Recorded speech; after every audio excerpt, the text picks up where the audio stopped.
Well, it's Friday, and it is the 8th day in the month of May 2020. Thank you very much for joining us this morning on the platform, the pinnacle of all discussions, right here on Flow 94.9 FM. Like I say, usually say, it is part of our morning show, and of course, it's a discussion segment of the Morning Spice. My name is Michael Oni.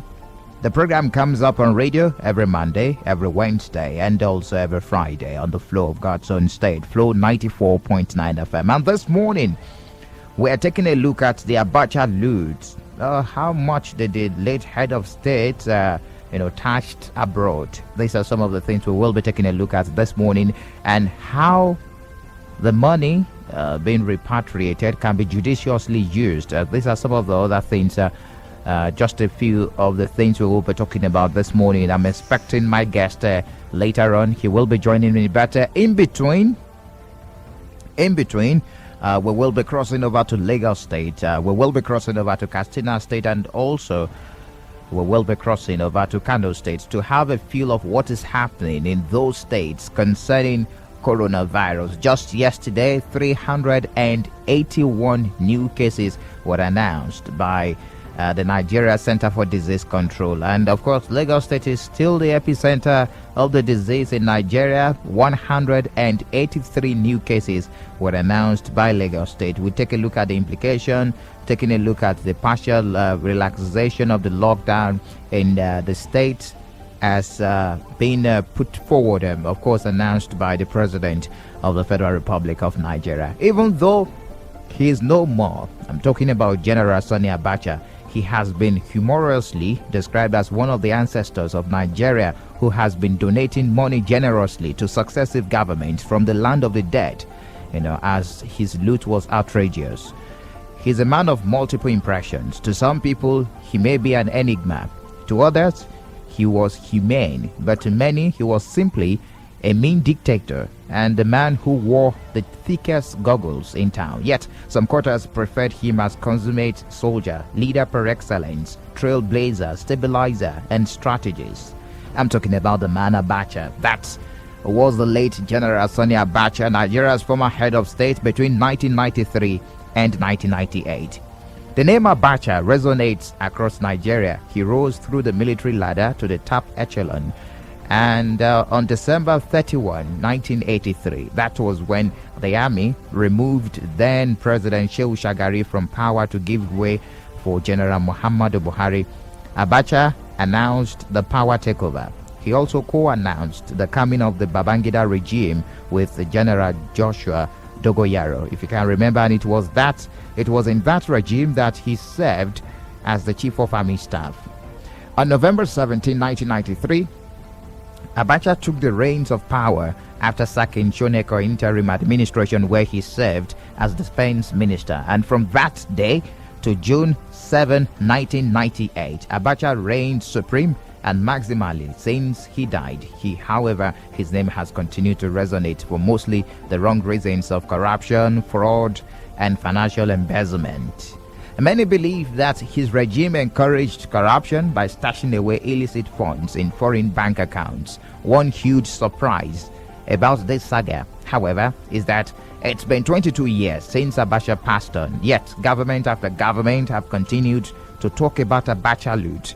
Though it may be difficult to place a hand on the figure stolen and hidden in many offshore accounts. Transparency International once said Abacha may have stolen up to 5 billion naira between 1993 when he assumed office and 1998 when he died. And of this amount, successive governments made recoveries. Recall that there have been one military leader and 4 civilian past presidents since the passage of the maximum ruler, General Abdusalam Abubakar, to June 8, 1999. From June 8, 1999 to May 29, 1999, President Olusegun Obasanjo from May 29, 1999 to May 29, 2007.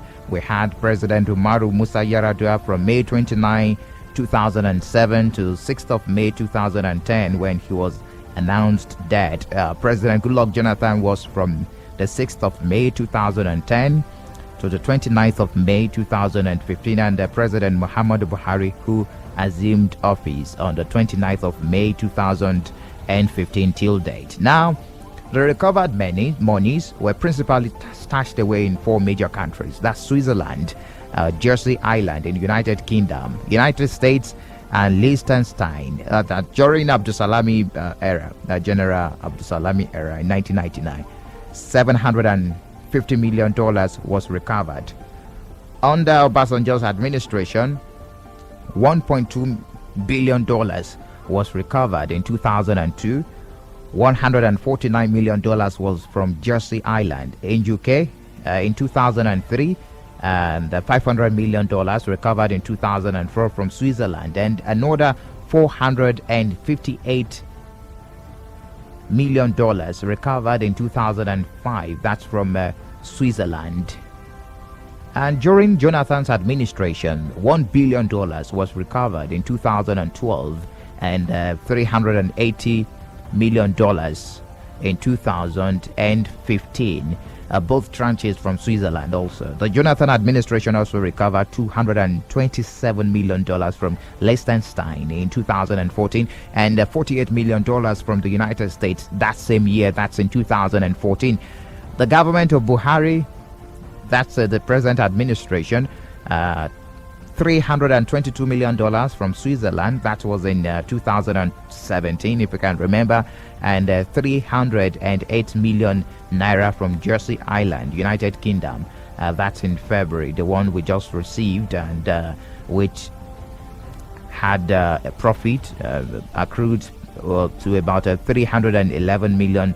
That was received recently from Jersey Island, which is the most current. And of the 4 countries, Switzerland tops the list of recoveries. A total of about $2.6 billion of the funds so far repatriated to Nigeria was from Switzerland, while other recoveries came from UK and the United States of America. So significantly, in 2014, the Abacha family entered into an agreement forfeiting the several billions of dollars to the federal government following plea bargaining to drop charges against the late military ruler's son. So we will be taking a look at how these monies have been spent so far, and how you think it should be spent. Although I will open the phone lines as I await my guest on the program this morning. Okay, great. He just walked into the studio. Uche Agoru. He's a journalist like myself, and also the publisher of a News Gazette. Good morning to you, Uche. Yeah, good morning, Mike. I don't How know. you doing? I'm doing fine. Good to you're looking so sharp and dapper this morning. Thank you very much. It's as a result of my staying indoors, staying at home. Okay. And staying safe. Okay. Well, just a moment. We will be speaking to Barrister Yusuf Abdusalam, all the way from Kano State. I told you that in between we will have a conversation with a journalist all the way from Kano State to have an idea of what is happening in Kano. He spoke to us during some weeks back to have an idea when we got the report of the mysterious deaths reported in Kano, and we have Barrister Yusuf Abdusalami joining us this morning again, all the way from Kano. Good morning to you, Barrister. Yeah, Barrister Yusuf, good morning to you. Good morning, my brother. Okay, good morning. Glad to have you join us this morning. Well, coronavirus pandemic is still ravaging, and the level of infection, especially in some northern states, is still a subject of concern to many Nigerians. Well, let's talk about what is happening there in Kano. The numbers in Kano seems to be on the rise, and death rate also very disturbing. What has changed from the last time we spoke? Yes, from the last time, the change has not been, we can't say it's a positive one, because the confirmed cases of COVID-19 in Kano has kept increasing, actually. At that time we spoke the last time, yes, Kano was still behind Lagos and Abuja, and as we speak today, Kano has already overtaken Abuja. It is now the second after Lagos, and we fear that if care is not taken the way things are going, it may eventually even overtake Lagos. We don't know. We pray not, actually. So that is the change. The change is that there has been increase, actually. As at yesterday, Kano recorded 55. And then, unfortunately, in neighboring state, Jigawa has actually moved to the third position. It recorded 44. Okay. So it was terrible. We want to know the mysterious deaths because we're very concerned. We keep hearing of the increase in the number of coronavirus cases in Kano, and at the sideline, we'll keep hearing about the mysterious deaths of people. And you said that it may be unconnected with the coronavirus pandemic. The latest is that local government, Hadija, thank you very much. A local government where over 100 were reported dead, mysterious deaths. Please, can you connect the dot with coronavirus and the mysterious deaths? Is there a way we can connect the dots? I think we can. Okay. You see, after the Kano incident is very similar to that of Jigawa, actually. And what eventually happened in Kano after we spoke the last time was that a certain presidential or ministerial task team was sent by the federal government to Kano to come and look at things. Now, the head of that team spoke with the press and said it may not be very, very true to say that these people were dying of meningitis, hypertension, diabetes, and so, that their preliminary check has shown that there could be connection between these deaths and coronavirus, actually. But that it was not conclusive yet. That was just preliminary report. That the full report may be ready in the next 1 week or so. So already there is a feeler that these deaths may be related to coronavirus. And the cause could be that coronavirus in Kano has already reached the dreaded stage of community transmission. Now, you know, Kano and Jigawa are just like the same place. Yes. It's like the same place, actually. So the first case in Jigawa was discovered in Kano, and very unfortunately, at the boundary between Kano and Jigawa, unfortunately, Kano got that person, tested him positive, and unfortunately, they passed him over to Jigawa, which has been very condemnable because you can't catch somebody and test him for coronavirus positive in Kano, then you hand him to Jigawa when there was no case at that time. So it appears, and Jigawa now has a very serious, they have reached also a community transmission stage also. So these deaths may be related. There is very high possibility now, as I'm talking to you, that they are related to COVID-19 actually, and that is very dangerous. Well, you alluded to the denial and unseriousness of Governor Ganduje's administration to what is happening the last time we spoke. Has the governor woken up to reality? No. What they have woken up to is the reality that there is the need to check. Now they have agreed that people are dying. You know, part of the denial was that there was no death. Yes. Now they have, in fact, that these deaths that people are seeing are the normal kind of deaths. It is because people are staying at home now. They are not busy. That is why they pay attention to it. But today the story has changed in that direction, actually. They know there are deaths, and then they are now saying that they have put in place their own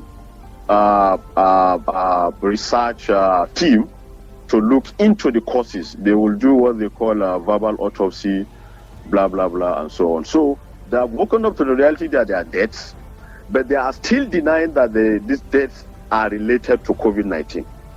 So these are two different things now. Yes, they agreed now that they are deaths, but no, they still did not agree that these deaths are related to COVID-19 in any way.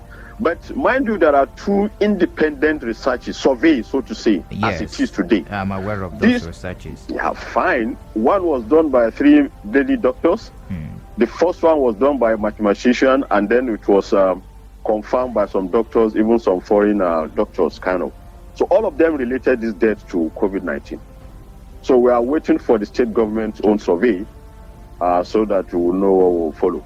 What do you make of the movement of Almajiris from Kano to other states? Largest percentage of those moved from Kano to Kaduna tested positive to coronavirus, and some other states, neighboring states, in neighboring state to Kano state, also tested positive to coronavirus. And one might be asking, at this point in time where we're experiencing mysterious deaths in Kano, and the government is still not tying the dot to coronavirus, but the number of persons moved, especially Almajiris, moved from Kano to other parts of the state, are testing positive to coronavirus. Other parts of the country, rather, are testing positive to coronavirus.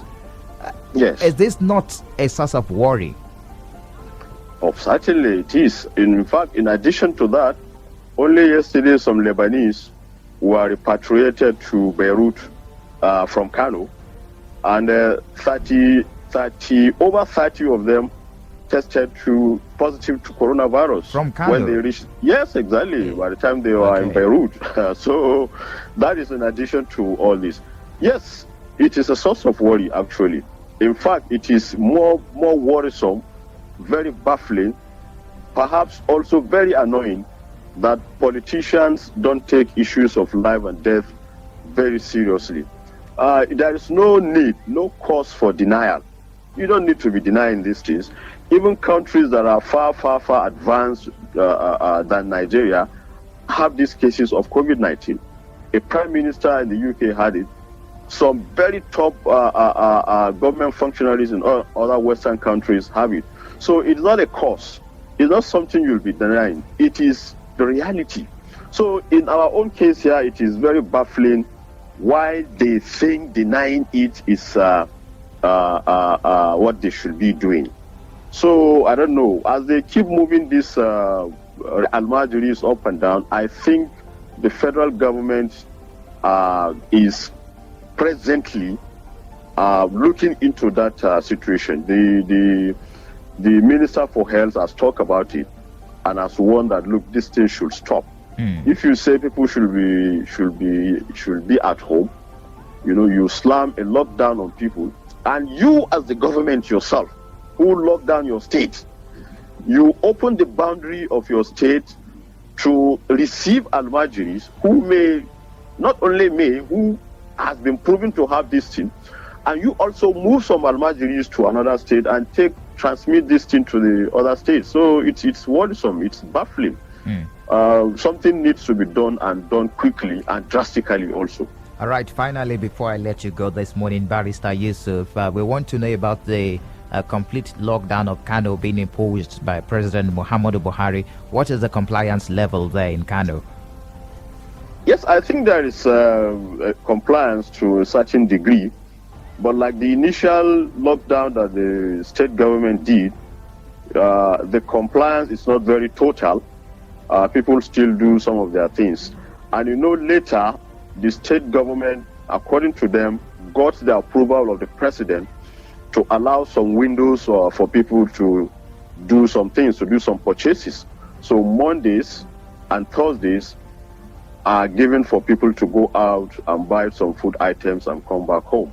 But you see, they are trying to now make compliance by instituting some what they call mobile courts now. Okay. If they catch you moving around at a time that you are not allowed to, when the lockdown has not been eased, then you could be subjected to different kind of penalties, ranging from fines to strokes, sometimes of koboko, if you like. Okay. Yes, and then probably also community services. They may ask you to come and start packing some refuse somewhere. Okay. And all that. I think that is a very good one, so that people will come to their senses. Barrister Yusuf Abdullahi, the publisher of Sketch, thank you very much for being part of the program and for giving us a feel of what is happening there in Kano. It's very important you stay safe, Barrister. Very, very important. Yes, thank you very much. Thank you very, very much. I appreciate your concern. Thank you. Yes. Do enjoy the rest of your day. And you too. Thank you very much. Okay, there you have Barrister Yusuf Abdullahi. He's a friend of the house and also a barrister and a journalist, a publisher. a publisher of the sketch, and of course giving us a feel of what is happening in Kano. We do have Uche Agor. He's also a friend of the house. He's a journalist, the publisher of News Gazette. If you listened to when I started the program this morning, I did reel out the monies recovered so far from different administrations, right from when we started repatriating funds stashed abroad by late General Sani Abacha. And of course, we will take a look at this fund this morning. How much we have about $2.1 billion dollars recovered so far by different administrations, right from General Abdul Salami down to President Muhammadu Buhari at this point in time. But we will take a look at this monies, and is it a matter of being generous? Some persons have come out to say, well, the former head of state, General Sani Abacha, is a very generous person. He has been, even sending palliative right from the land of the dead. Uche, good evening. Good morning to you, Uche. Yeah, good morning, Mike. I'm glad to have you in the studio this morning. Oh, so yes, last night on the State of the Nation, you said you do not believe. You said something. I want you to reiterate what you said on the State of the Nation last night. Yes, Mike. I said because I am also aware that my position is not popular. It's unpopular. Okay. I say, and I want to say it again, that I don't believe Abacha stole those monies, because no single individual can steal that much. But no single individual can steal that much. The monies are being repatriated. I have my reasons. Governments from outside the country they've come out to say we have such monies in our coffers. Yes, so I have my reasons. Let me also explain this. Okay. You see, between 1995 and the time Abacha died, the Abacha's regime had issues with the Commonwealth. Okay.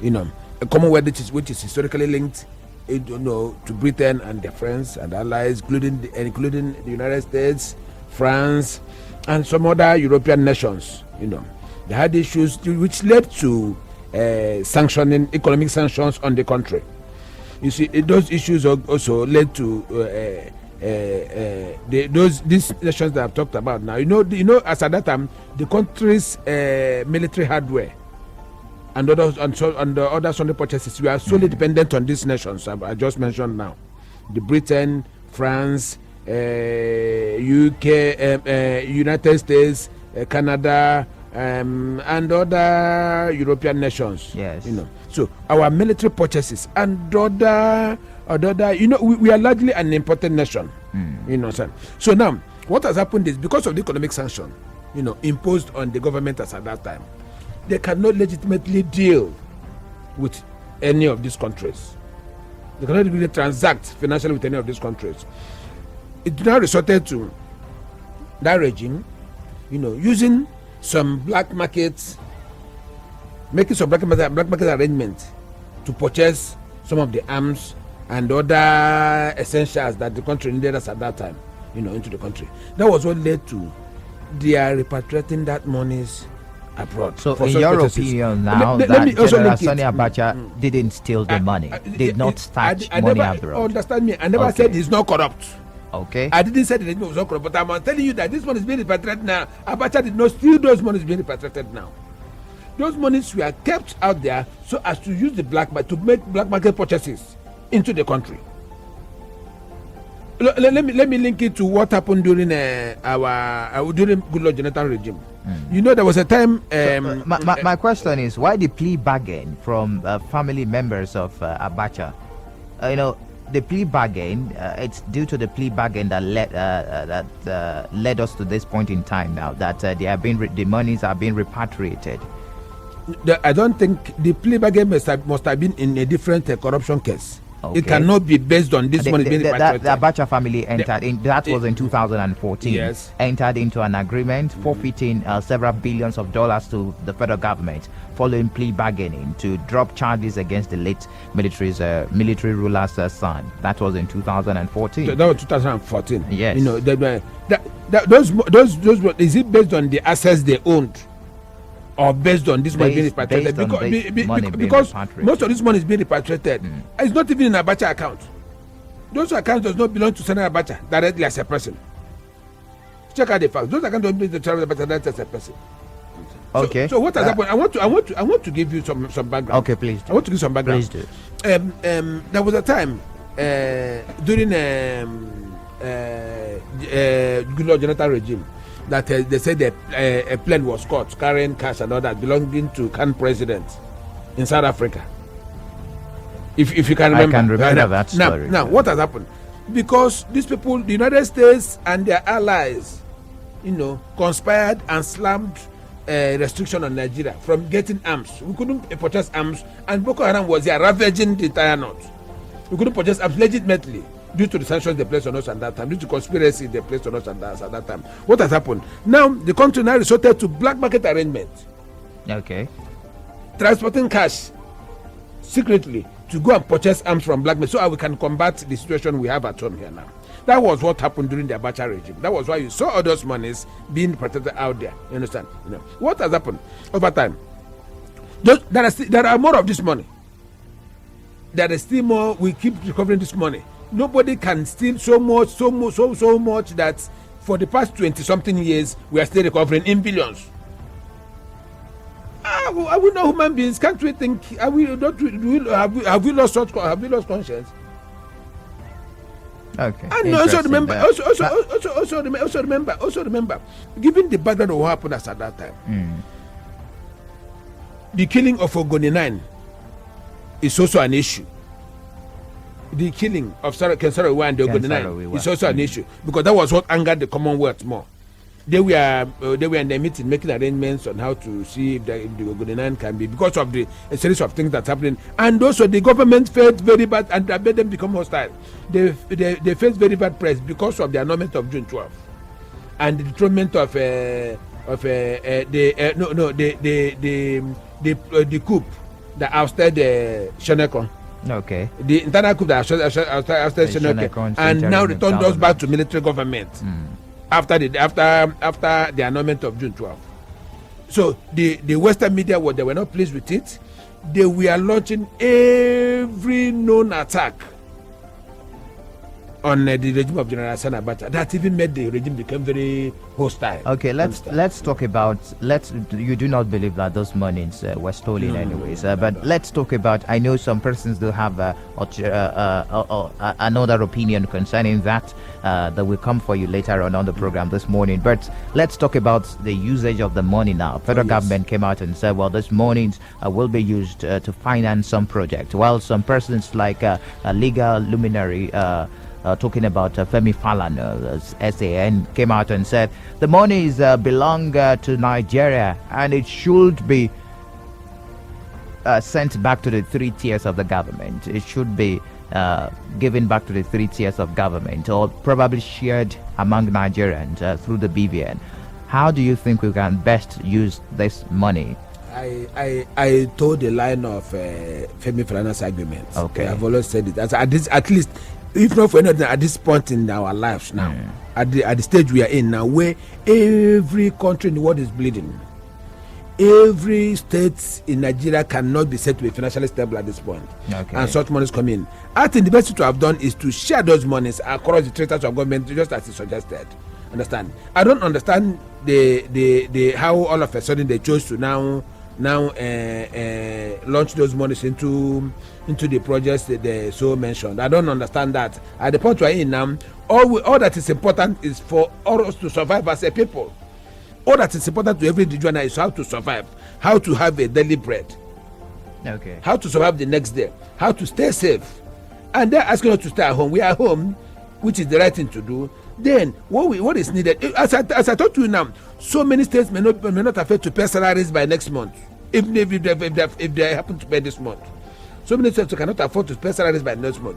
This money also would have been used to cushion the effect of this on the states, so that states can meet up their financial obligations at this time. All right.